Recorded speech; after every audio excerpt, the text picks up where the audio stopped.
శ్రీ సత్యసాయి జిల్లా కేశపురంలో 30 కుటుంబాలు ఎమ్మెల్యే సింధూర ఆధ్వర్యంలో తెలుగుదేశం పార్టీలో చేరారు.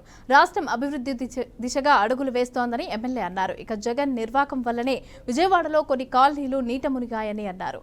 ప్రజలను ఆదుకున్న సీఎం చంద్రబాబు పైన జగన్ నీచ రాజకీయాలు చేస్తున్నారని మండిపడ్డారు.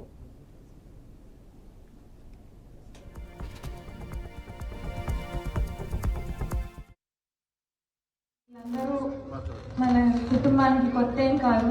ఇవాళ మన కండువా కప్పుకుంటున్నారంటే పోయిన ఎలక్షన్లో అంతా మనకి సాయం పడిన వాళ్ళే అందరూ కూడా వాళ్ళు చేసి చూపించి వస్తున్నారు. ఇప్పుడు అందరికీ చాలా చాలా ధన్యవాదాలు.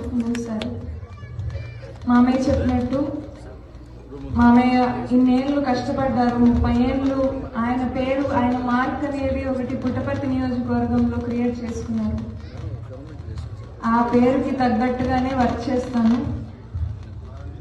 ఆయన దగ్గర నేర్చుకోవాల్సింది చాలా ఉంది. నాకు తెలుసు ఏ ఊర్లో ఏ సమస్యలు ఉన్నాయో ఫస్ట్ ప్రయారిటీ వైజ్ అది చేసుకొని ఒక్కొక్కటి తీర్చుకుంటా వద్దాం.